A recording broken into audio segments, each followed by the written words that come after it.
उस दिन नाम की आंधी चलेगी। लोग कहते हैं यार भाई तुम दिन क्यों नहीं कहते? अरे यार सुनो भाई, अगर मान लो आप वेट कर रहे हो अपने दिन का, आपने अपने वेट का दिन का वेट किया तो भैया दिन आके एक ही बार में चला जाएगा। और जो दौर आता है आज नहीं तो और कभी आएगा हमारा भी दौर कभी, और भैया जो दौर आता है वो कभी जाता नहीं है। तो हेलो दोस्तों, स्वागत है आपका एक नए वीडियो में। कैसे हैं आप सभी? आशा करता हूं मस्त होंगे। तो भाई आज हम लोग पढ़ने वाले चैप्टर नंबर 7। क्या है भाई? चैप्टर 7, जीव जनन कैसे करते हैं। भैया जीव जनन कैसे करते हैं? आय हाय, बड़े खुश हो रहे हो यार, ऐसे खुशी रहा करो यार, अच्छे लगते हो। क्या है भाई? जीव जनन कैसे करते हैं। क्या है भैया? फटाफट से इस चैप्टर को पूरा निपटाएंगे। इसकी भाई से प्ले लिस्ट बना दूंगा, या हो सकता है वन शॉट डाल दूं यार। तुम जो कह दो तो चांद तारों को तोड़ लाऊंगा मैं, इन घटाओं को इन हवाओं को मोड़ लाऊंगा मैं। आगे का तो भाई आता नहीं है, मगर ये जो आता है वो मैं आपको सुना रहा हूं। तो सुनो भाई, क्या है? जीव जनन कैसे करते हैं? अपनी जाति या वंश। भाई साहब तुम अपनी जाति या वंश, वंश का मतलब यार तुम्हारा दोस्त नहीं भाई, अपनी जाति या वंश यानी कि जो आने वाली पीढ़ी, अपनी जाति, जिस धर्म जात के हो तुम यार, अपनी जाति या वंश की निरंतरता यानी कि निरंतरता को बनाए रखने, यानी कि आपकी पीढ़ी खत्म ना, इसको बनाए रखने के लिए अपने जैसे जीवों को उत्पन्न करने की क्रिया को जनन कहते हैं। मतलब कि आप समझी गए हो यार, समझदार इंसान हो भाई। You are so very intelligent but I am you your biggest intelligent. भाई साहब मैं तुमसे बड़ा इंटेलिजेंट हूँ। ये सब कहने की बात है, कुछ नहीं होता। क्या भाई? अपने जैसे जीवों को उत्पन्न करने की क्रिया को जनन कहते हैं। क्या कहते हैं भैया? अपने जैसे जीवों को उत्पन्न करने की क्रिया को जनन कहते हैं। क्या कहते हैं? जनन कहते हैं। ये भैया जनन के आधार, जनन दो प्रकार के होते हैं। पहला होता है लैंगिक और दूसरा होता है अलैंगिक। क्या होता है भैया? लैंगिक और अलैंगिक जनन, ये दो टाइप्स जनन होते हैं। कितने कितने? लैंगिक और अलैंगिक। तो भैया इसमें आज सिर्फ ये पढ़ने वाले। लैंगिक अलैंगिक जो है वो आपका आगे आएगा यार, इसमें डाल दूंगा वीडियो, बहुत लंबा हो जाएगा। वैसे भी यार रात हो रही है, रात को शूट कर रहा हूँ। और फिर क्या है भाई? जनन के आधार क्या है भैया?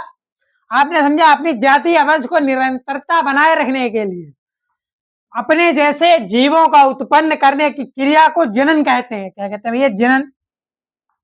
अब क्या है भाई? जनन का आधार, जनन के पश्चात उत्पन्न संतति अपने जनक के। क्या है भाई? जनन के पश्चात, जनन के बाद, तुरंत बाद यार, उत्पन्न संतति अपने जनक, यानी कि जो जितने से क्रिएट किया, यानी कि बनाया यार, अपने जनक के समान होती। इसका प्रमुख कारण क्या है भाई?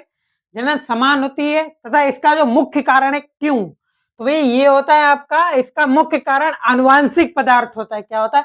आनुवांशिक पदार्थ यानी कि डीएनए। क्या भाई? डिऑक्सी राइबोन न्यूक्लिक अम्ल, इसी को होते हैं डीएनए। क्या होता है भैया? इसका प्रमुख कारण आनुवांशिक पदार्थ। क्या होता है भाई? आनुवांशिक पदार्थ बोले तो डीएनए मेन चीज होता है। अगर आपके मान लो घर वाले कहें तुम्हें तो हम घूरे से उठा के लाए या कहीं से बाल्टी से उठा के लाए, तो भैया ये सीधे कहना डीएनए चेक करवा लो यार। तो डीएनए अगर सेम है तो आप समझे गए होंगे। क्या है भाई? इसका प्रमुख कारण आनुवांशिक पदार्थ डिऑक्सीराइबोन। क्या भाई? डिऑक्सीराइबोन न्यूक्लिक अम्ल यानी डीएनए है। क्या होता है भैया? डिऑक्सीराइबोन न्यूक्लिक अम्ल यानी कि डीएनए, जो संपूर्ण जीव आनुवांशिक इकाई होती है, जो संपूर्ण यानी कि संपूर्ण पूरे जीव की आनुवांशिक इकाई होती है भैया। इसी के ये आनुवांशिक इकाई होती है, संपूर्ण जीव की, संपूर्ण जीव की इकाई होती है। जनन के प्रकार भैया, ये जो जनन होते हैं ये दो प्रकार के होते हैं। कौन से भैया? लैंगिक। कितने प्रकार के होते हैं? ये दो टाइप्स। कितने टाइप के भैया? दो टाइप के होते हैं। पहला होता है आपका लैंगिक और दूसरा होता है अलैंगिक। क्या है भाई? लैंगिक और अलैंगिक, इनमें भी कुछ टाइप्स होता है। लैंगिक में जैसे विखंडन हो गया और पुनरुद्ध भवन हो गया, ये सब हो गए भाई। और आगे आपका अलैंगिक।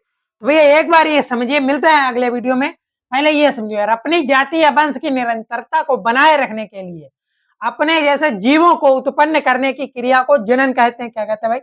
अपने क्रिया जैसे जीवों को उत्पन्न करने की क्रिया को जनन कहते हैं। ठीक है भाई। आज जनन के आधार, जनन के पश्चात उत्पत्ति संतान उत्पत्ति, वो उत्पन्न संतति अपने जनक के समान होती है। इसका प्रमुख कारण आनुवांशिक पदार्थ डीऑक्सीराइबोन न्यूक्लिक अम्ल यानी डीएनए है, जो संपूर्ण जीव आनुवांशिक इकाई होती है। जनन के प्रकार भैया ये दो प्रकार के होते हैं, पहला लैंगिक और दूसरा अलैंगिक। तो भाई सब आपने समझा। तो एक ही चीज कहना चाहूंगा जो मैं कभी नहीं भूलता हूं और डेली कहता हूं कि मेहनत करते रहिए, आज नहीं तो और कभी आएगा हमारा भी दौर कभी, और जिस दिन दौर आएगा उस दिन नाम की आंधी चलेगी। लोग कहते हैं यार भाई तुम दिन क्यों नहीं कहते? अरे यार सुनो भाई, अगर मान लो आप वेट कर रहे हो अपने दिन का, आपने अपने वेट का दिन का वेट किया, तो भैया दिन आके एक ही बार में चला जाएगा। और जो दौर आता है आज नहीं तो और कभी आएगा हमारा भी दौर कभी, और भैया जो दौर आता है वो कभी जाता नहीं है। इसलिए दिन का इंतजार ना करिए, दौर का इंतजार करिए यार।